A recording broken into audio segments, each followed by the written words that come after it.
نیکیوں کا ثواب اس کے ماں باپ کے کھاتے میں چلا جاتا ہے، اور جس دن وہ بالغ ہو گیا اسی دن اللہ کا حکم اس کے اوپر نافذ ہو گیا، رمضان آئے گا تو روزہ رکھنا لازم ہو گیا۔ بیٹے سے روزہ رکھوا لیا، بچے لوگوں کی دعوت کر دی، دوستوں کی دعوت کر دی، وہ کیا ہوا؟ کہا بیٹے نے روزہ رکھا ہے جی، اب دعوتیں ہو رہی ہیں۔ یہ شریعت نہیں ہے، یہ شریعت کا مذاق ہے، توہین ہے، عبادت ہے، یہ فرض ہو گئی اس کے اوپر۔ اس میں ریاکاری کے کیا معنی ہے کہ بیٹے نے روزہ رکھ لیا؟ یہ کون سی بات؟ ارے روزہ فرض ہوا تھا اس کے اوپر، اللہ نے فرض کیا تھا، اللہ کا حکم اس نے ادا کر لیا ہے، اللہ نے اسے ہمت عطا فرمائی تھی، اللہ نے اسے جان دی تھی، طاقت دی تھی، توانا بنایا، آج وہ بلوغت کو پہنچ گیا، اس پر روزہ فرض کر دیا، اس نے روزہ رکھ لیا، تو اس میں دعوتیں اڑانے کا کیا مطلب ہے؟ مذاق بنا دیا ہم نے شریعت کو، معاشرے میں خلاف شرع امور کو ہم نے قابل فخر سمجھا ہے۔ کوئی ایسا مرحلہ نہیں آتا جس میں ہم، یہاں تک کہ اگر ہم عمرے کو جا رہے ہیں، خاموشی کے ساتھ چلا جا، نفلی عبادت کرنے کے لیے جا رہا ہے نا، نفلی عبادت میں ریاکاری کیوں کر رہا ہے؟ نفلی عبادت کرنے جا رہا ہے، جھولا اٹھا، کپڑے اٹھا، خاموشی سے ایسے چلا جا جیسے تو بازار کو جاتا ہے۔ بازار کو جاتا ہے چلا کے نہیں جاتا، سسرال کو جاتا ہے چلا کے نہیں جاتا ہے، وہ دوستوں میں مہمانداری کرنے جاتا ہے تو شور و شرم کر کے نہیں جاتا ہے، خاموشی سے چلا جاتا ہے۔ کوئی رستے میں ملا، کہاں جا رہے ہو؟ کہ یار ذرا دلی تک جانا ہے، ہو کے آتا ہوں۔ کوئی مل جائے کہہ دو یار اللہ نے توفیق دے دی ہے، ذرا دیکھ رہا ہوں، خدا کرے میری منزل آسان ہوئے، عمرے کے ارادے سے جا رہا ہوں۔ لیکن جی عمرے کو جانا ہے، فلاں تاریخ کو ضرور آنا ہے، کیا کرنے آئے گا جی؟ وہ کیا کرنے آئے گا؟ کیوں اپنا کام چھوڑ کے آئے گا؟ عمرے کو جا رہے ہیں، وہ جاؤ، اللہ کا در کھلا ہوا ہے۔ عمرے کتنے ہی لوگ وہ ہیں جو گدے دے کر کے عمرے جاتے ہیں، کتنے ہی لوگ وہ ہیں جو بے ایمانی کا پیسہ ہڑپ کر کے عمرے کو جاتے ہیں، اور کتنے ہی لوگ وہ ہیں جو صاف ستھرا حلال پیسہ لے کے عمرے کو جاتے ہیں۔ مگر بار بار عمرہ کرنے جا رہے ہو، پڑوسیوں کا خیال کیا کہ نہیں کیا کہ وہ بیٹیاں جو گھروں میں بیٹھی ہیں 30 اور 35 سال کی ہو گئی ہیں، ان کا خیال کیا کہ نہیں کیا؟ کیا وجہ بنی کہ کیوں نہیں رشتے ہو رہے ہیں، کیوں نہیں نکاح ہوا ہے؟ وجہ کیا بنی؟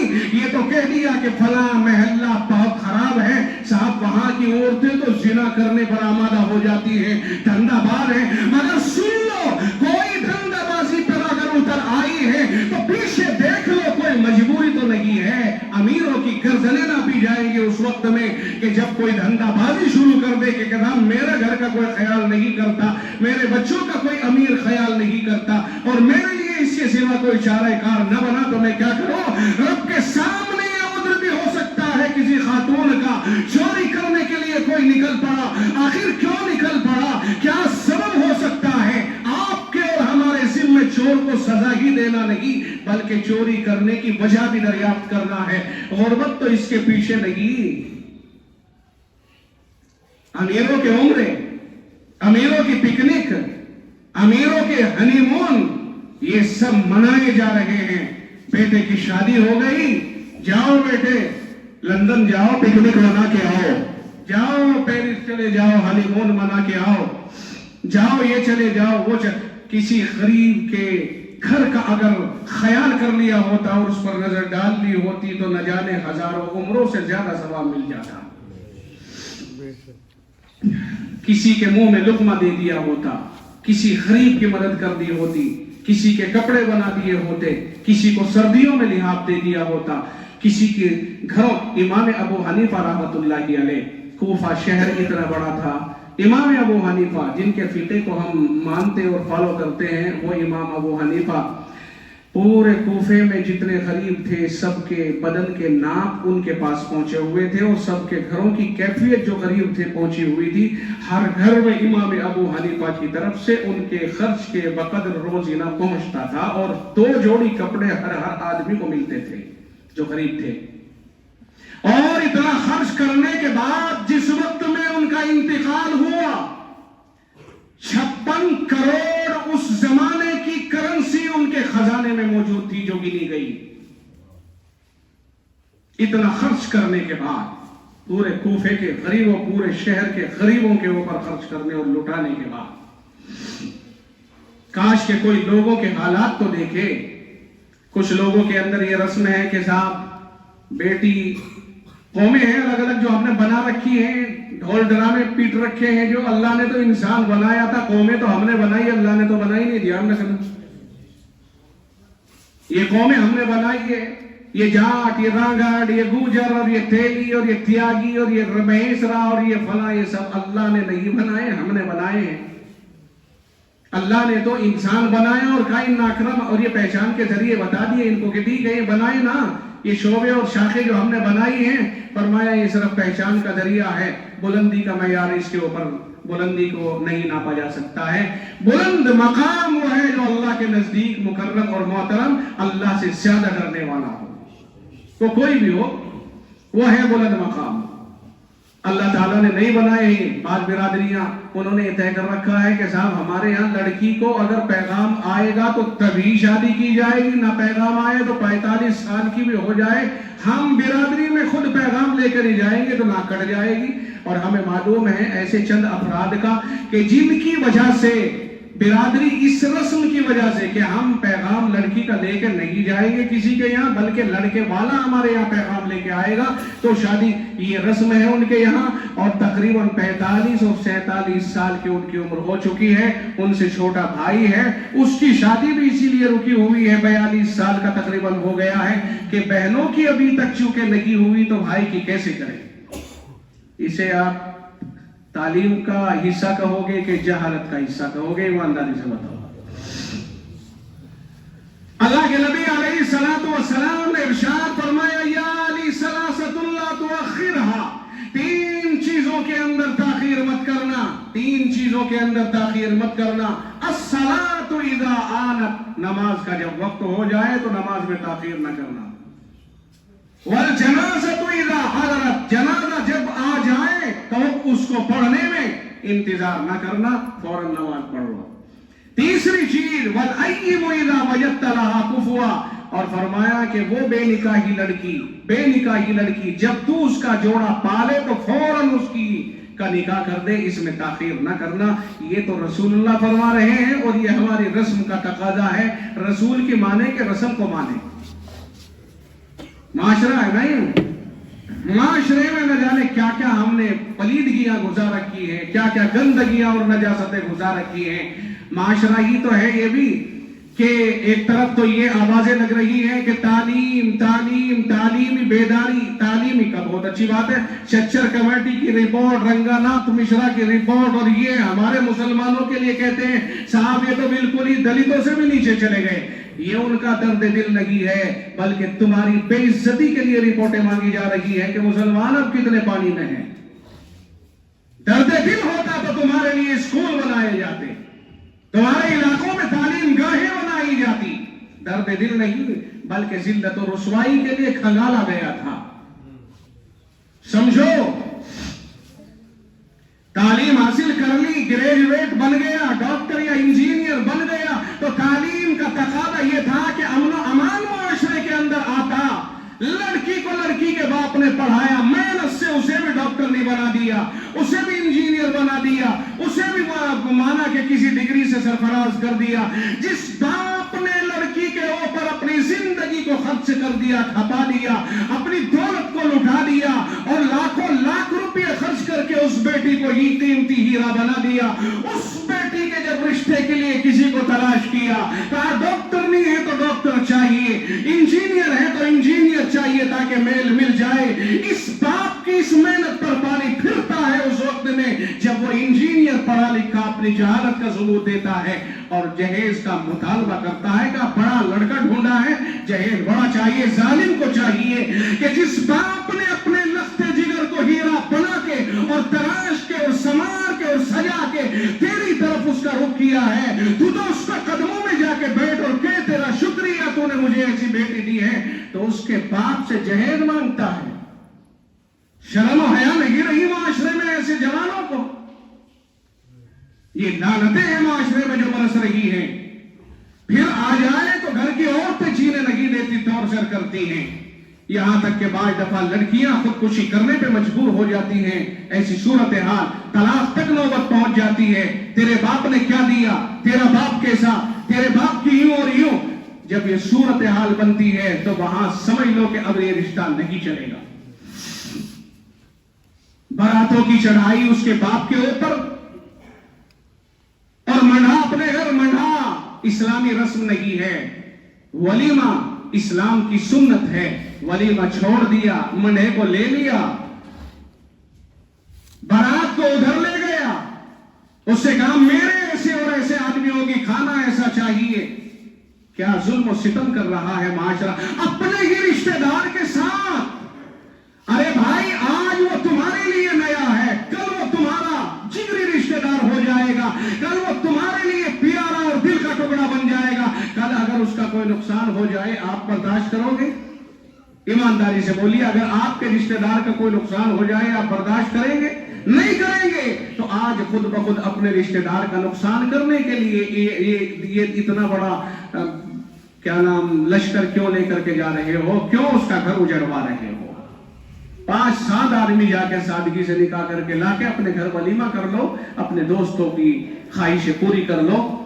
کیوں؟ آخر میں سمجھتا ہوں جمعیت علماء ہند نے انہی اس طرح کے ٹاپکوں کو دیا ہے, کہا لوگوں کو بتاؤ. اور آج تو میں نے کچھ نئی باتیں اس لیے کی ہیں کہ آج کے دن کی مناسبت سے کہا یہ برتھ ڈے کی بات آئی. بہت ساری جگہوں سے میرے پاس یہ کمپلینٹ تھی, کہا یہ لوگ اس طرح کر رہے ہیں. کہو تو صحیح, یہ جوان بھاگ رہے ہیں اس طرح برتھ ڈے کی رسم منا رہے ہیں, سالگرہ منائی جا رہی ہے. آپ بتاؤ تو صحیح ان کو. کہا ہماری ذمہ داری ہے بھائی روح شناس کرانا, کسی کی سمجھ میں آ جائے فبیہا ونعمت, اور نہیں آتا تو لاٹھی سے منوانا. یہ ہماری ذمہ داری نہیں.